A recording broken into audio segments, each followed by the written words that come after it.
Well, welcome to today's webinar. Today I am joined by Roger Bear, and my name is Graham Ewing. We're both advisors for the Financial Consulate here. And today we are going to talk about mastering Medicare for a smooth retirement. Are you ready, Roger? Graham, I'm ready. I'm ready. We need to talk about mastering Medicare because it is, I think, very important for Yes. a smooth retirement. If you don't Yes. master it, I don't think your retirement is going to be very smooth. It could be much more expensive. And the good news is that Medicare is great healthcare coverage. It really is. It really is. There's a whole solvency aspect that we're not really going to talk about today. But in terms of you as the person on the insurance, it's pretty good stuff. Yeah. Right. Yep. And there's a lot to cover. So today we're actually going to go through 10 different things. We're going to talk about the difference between original Medicare and Medicare Advantage. And then within original Medicare, talking about the alphabet soup of all the different parts, A, B, D. You'll notice we missed C there. We're going to talk about that later. Mhm. But there's also Medigap plan, which is sometimes referred to as a supplemental plan. And then there's this thing called IRMA. What is IRMAA? That's really a villain of our story. Mhm. We're going to talk about that some more. And then the SSA 44, throwing out a lot of different acronyms here and forms.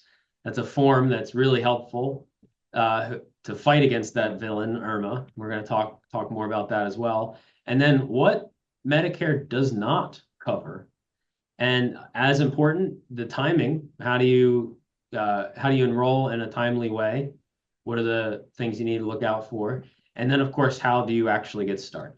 How do you So, get started? And I was thinking this morning, Graham, it'd be great if I could summarize the slide or say, okay, really pay attention to points two, three, and four. But the truth is, you need to know all 10 points here. So do we're going to cover this. them, and you need to know them all. Yes, it's called Mastering Medicare. So by the end of this, everybody is going to be a master.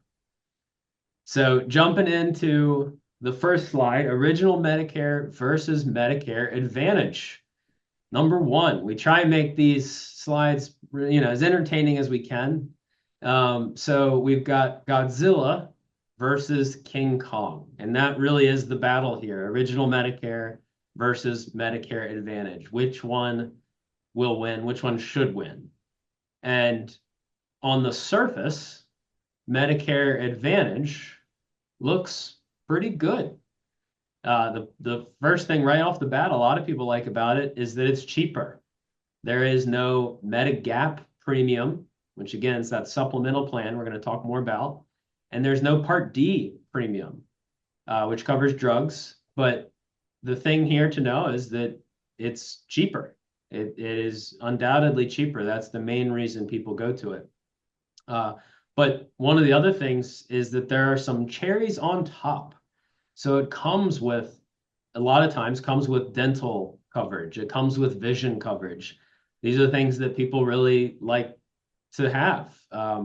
They are used to that when they're working with their employer, and then when they stop working, it's something that is. It sounds like, wow, this is all good. It's cheaper and it comes with more. It's cheaper and it comes with more. And I think it at least on the surface, Graham, it looks less complicated. I think if we say, okay, we're going to sign up for Medicare Advantage, well, it's really kind of one sign up.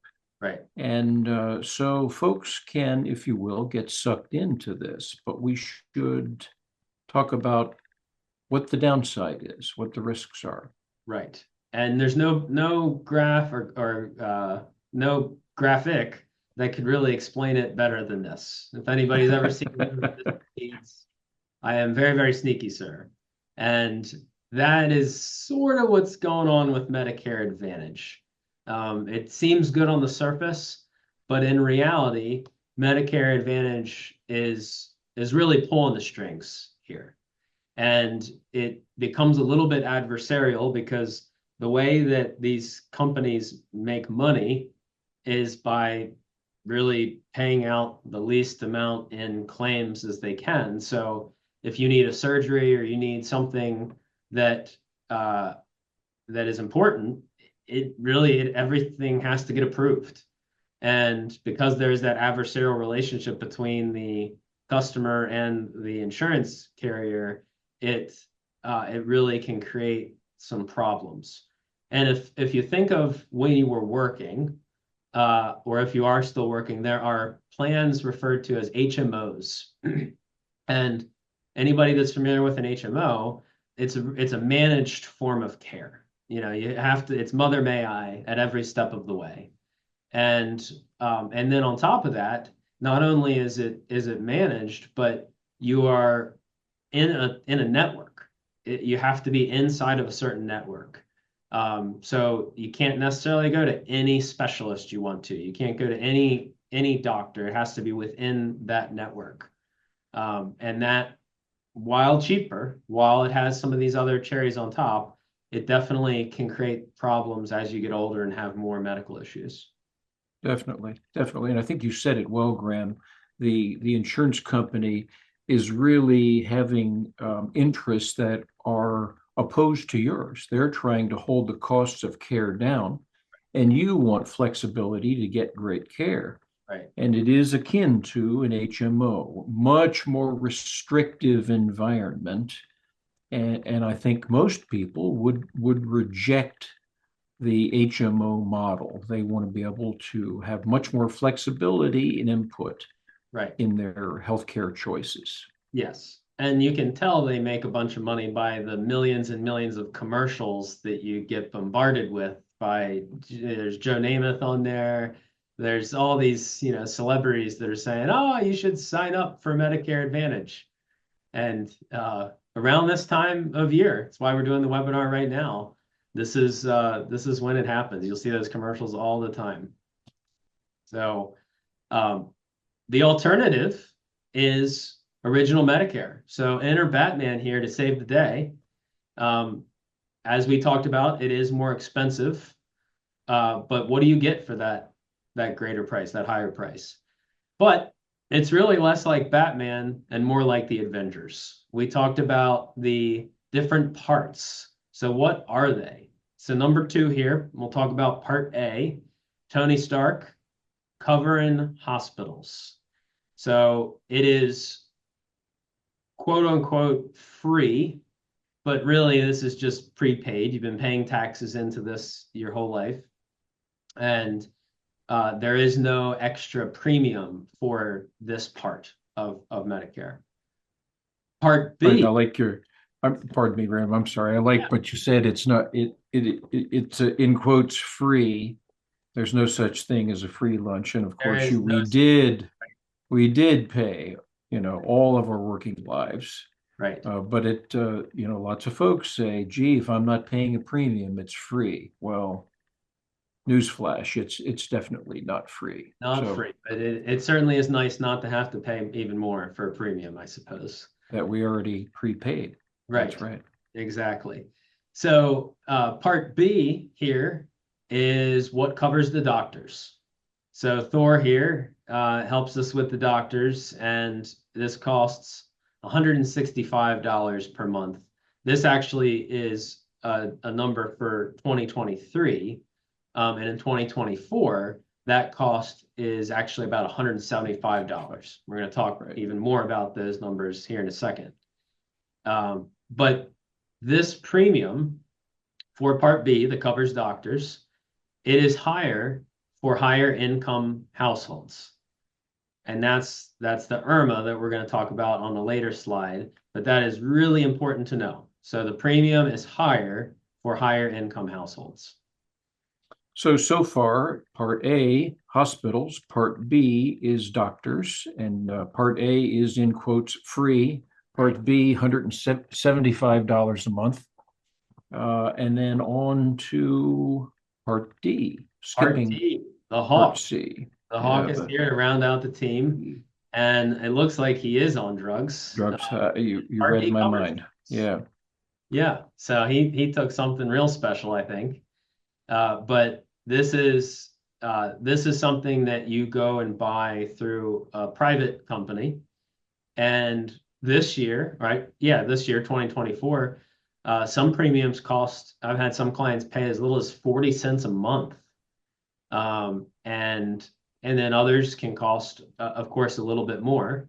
And these prices really vary based on that formulary. What drugs are you taking? So what is a formulary for anybody that's not familiar with the term? It's just your list of prescriptions, an official list giving details of medicines that they be prescribed. So you can go on to Medicare's website and actually take your list of drugs, put them in there, and it will help you decide what drug plan is best for you. Alternatively, you always can go to an agent and they can help as well, but that's going to be highly impacted by the drugs that you take. Indeed. Indeed, and just a little commercial for the Medicare website. This is a part of the Medicare website that works great. Right. You go to the Medicare website, select you want to choose your Part D, you put your drugs in, Right. You can search by zip code and find the CVS, the Walmart, the Rite Aid, whoever it is Right. in your neighborhood that will have the drugs that you take. And the ordinarily the coverage is relatively to quite inexpensive.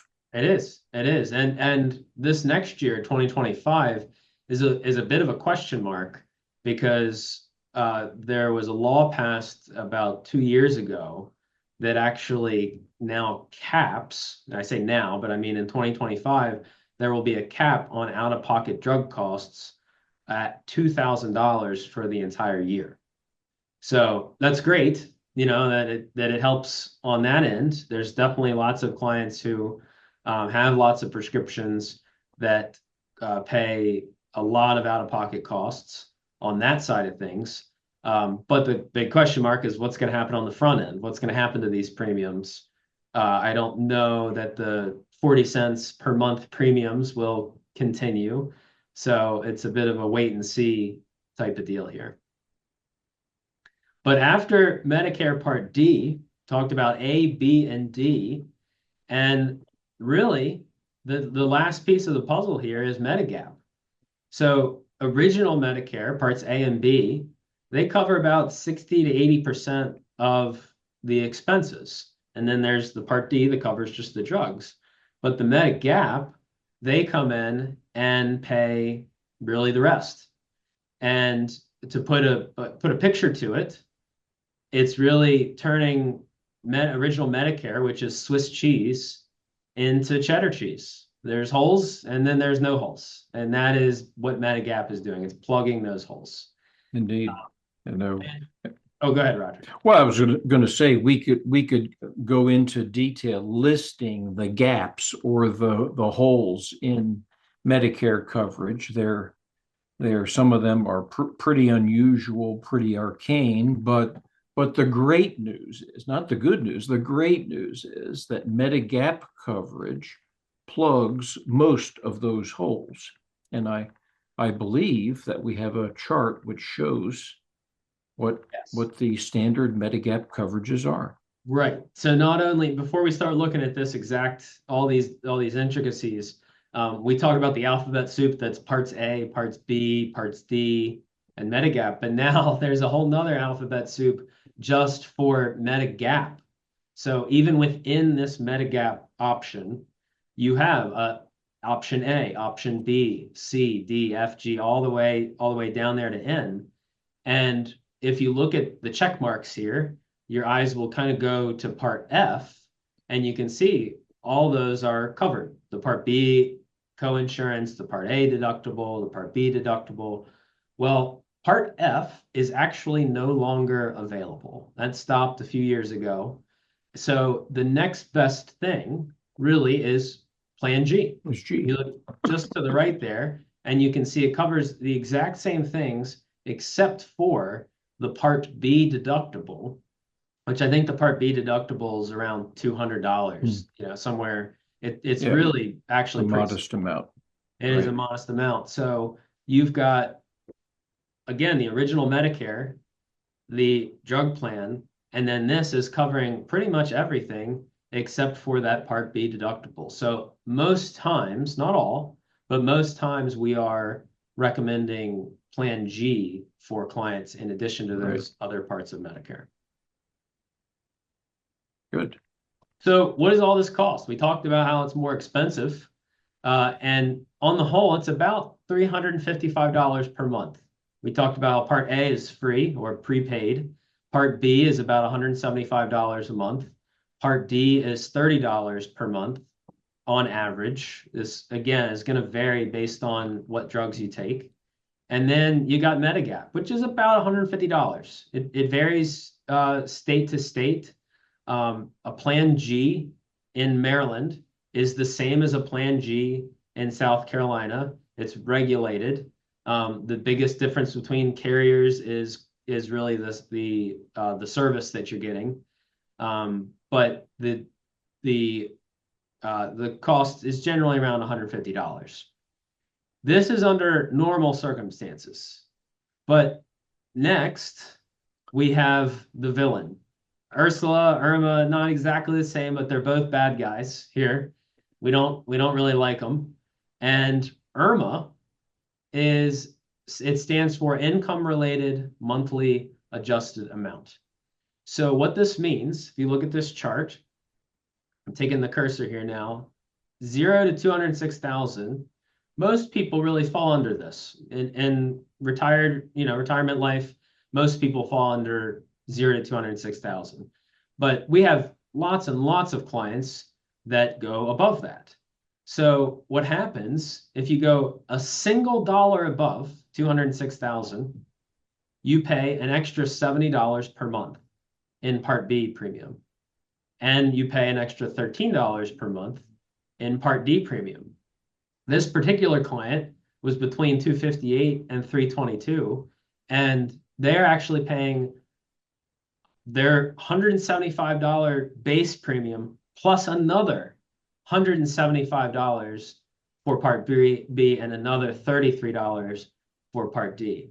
And this is per person.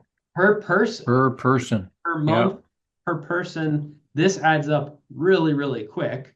And you look, we have plenty of clients that make over $750,000 that are paying an exorbitant amount for this coverage.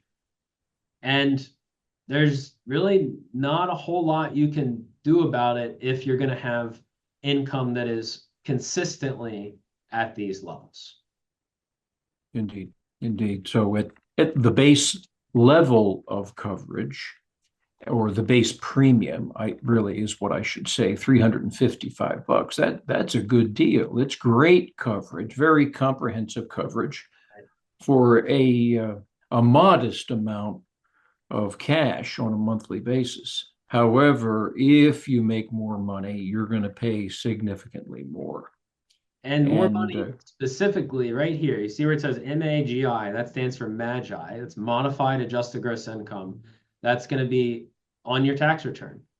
And so we cannot stress enough that doing proper tax planning to try and get your income below these thresholds is really important. Nobody likes to, find out, wow, I'm paying an extra $300, $400 a month. And if there's a way to bring that lower, remember, this is just $1. If you go $1 over the threshold, you are going to pay those higher premiums. So if there's a tax planning opportunity that we have to bring you below that, it is often a really, really great opportunity we want to take advantage of.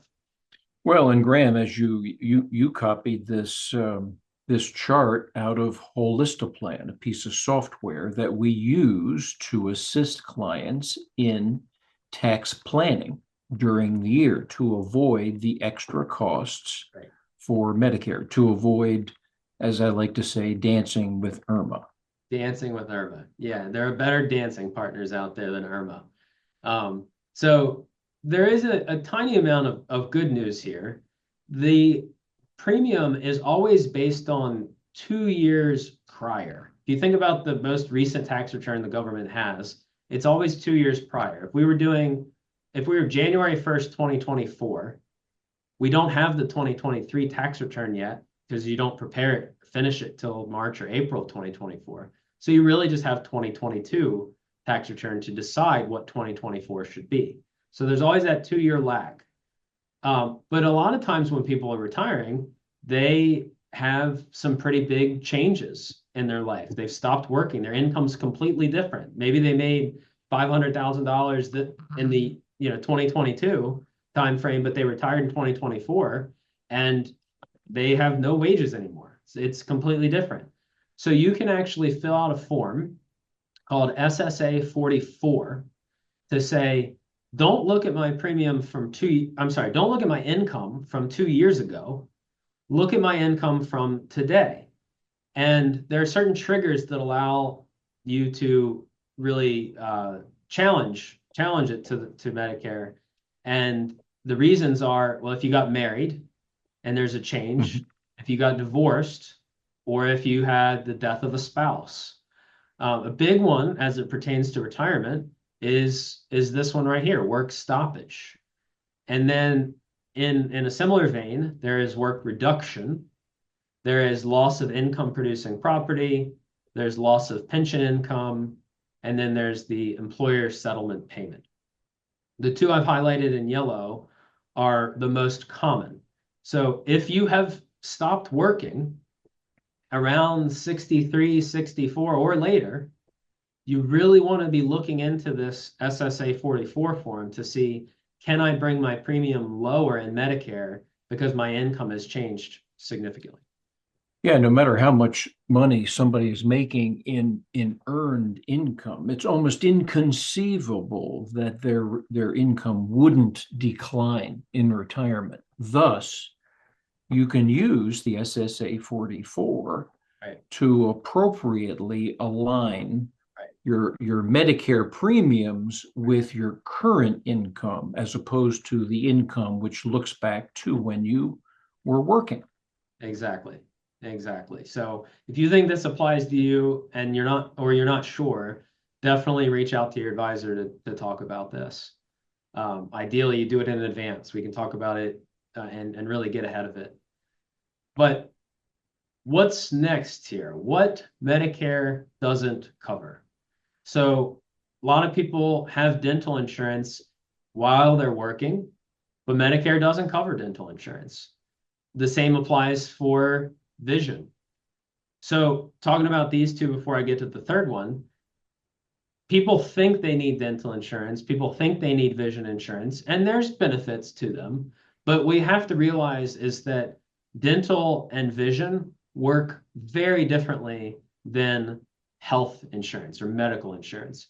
When you think about the concept of insurance, it is a lot of people putting a little bit of money in and only a little bit of people taking a lot of people out, taking a lot of money out, I should say.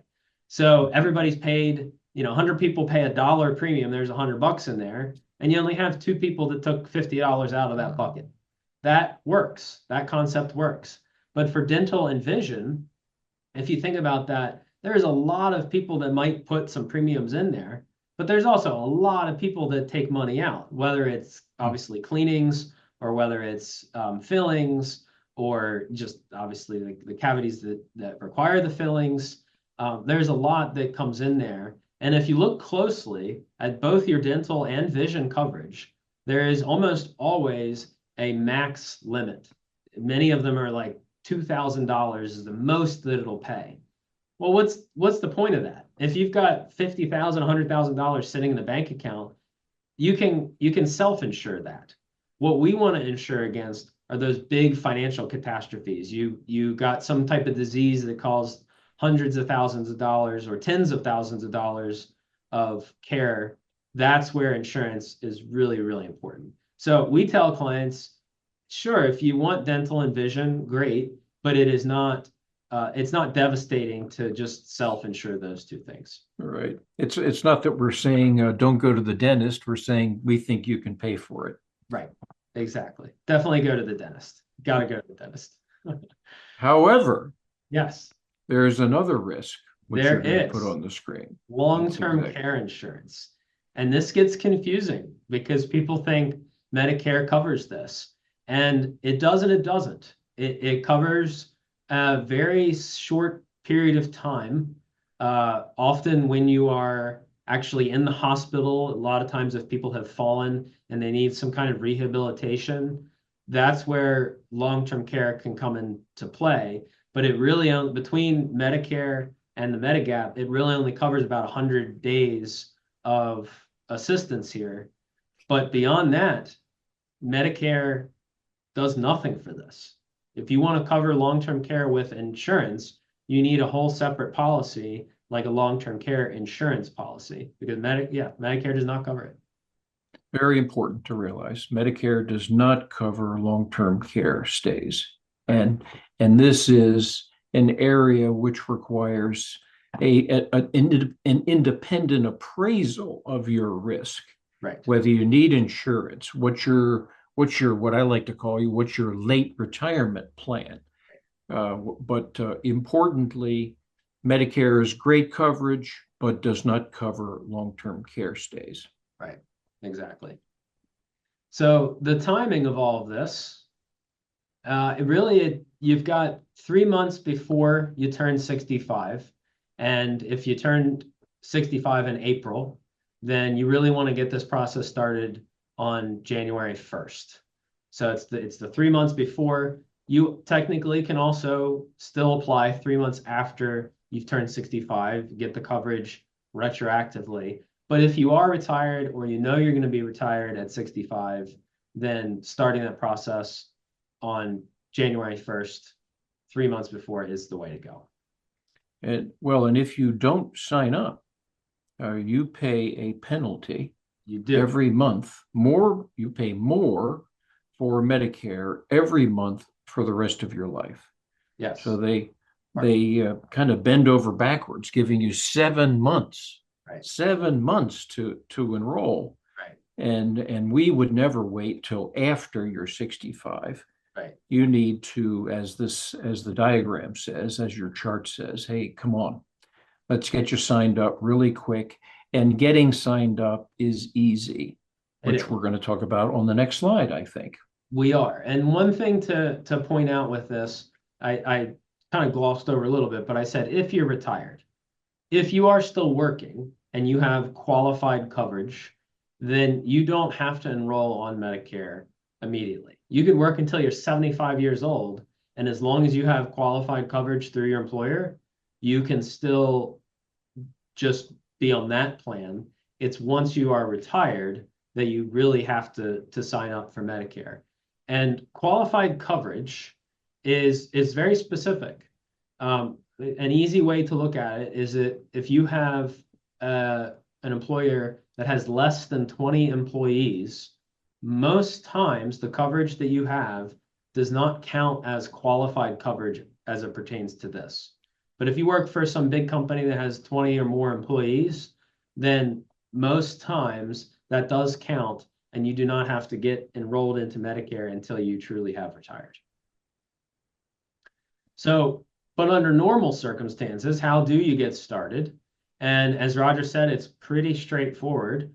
But the first thing you do is you apply for Part A and Part B. Remember, that's the hospitals and the doctors. And you can do this one of two ways. You can either do it online through ssa.gov, or you can go in person to a local Social Security Administration office. I would suggest online. It's not always the most fun experience going to a Social Security office. A lot of people, working really hard. A lot of times they've got a lot on their plate. But this is a process that can most times be handled online.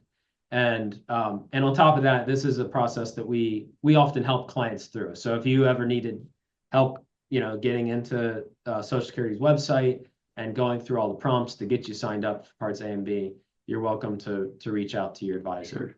Sure. Definitely. You should have a login to the Social Security website. We routinely ask clients to go to the website and get an update on their Social Security benefits. As you log into the website, it's very clear. Sign up for Medicare Parts A and B. Exactly. And you can do it. It doesn't take long at all. It's it's very painless. Exactly. And once you do that, and once you receive your Medicare number, then you can go on to step 2 here, which is applying for Medigap and the Part D.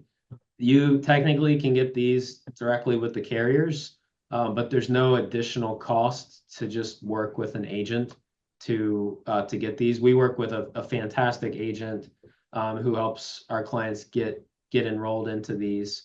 But again, that Medigap plan is a lot of times it's Plan G, and then the Part D plan is going to depend on what prescriptions you take. But Parts A and B online, Medigap and Part D really can do through an agent. All right. So if you're wondering how does this impact you specifically, if you are already a client, like we already said, if you want to reach out to us to help walk you through this process, please feel free. And if you just have any random questions, maybe you're not quite at 65 yet, you're welcome to reach out.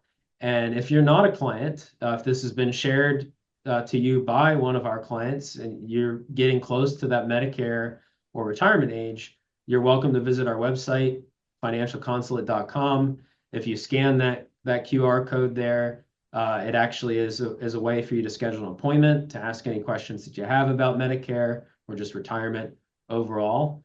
But with that, any final words there, Roger? Well, yeah, I think the final word, Graham, is again, if you're a client and you have concerns, anxieties about signing up for Medicare, give us a call. And if you're not a client, we help our clients through this entire process. This is just one example of many that fall into the purview of our comprehensive relationships with our clients. So give us a call. We'd love to sit down and chat. Absolutely. Absolutely. Well, thank you everybody for joining today, and we feel free to share this with anybody you know that is going through this part of their life with Medicare. And hopefully we see you on the next webinar as well. Take care.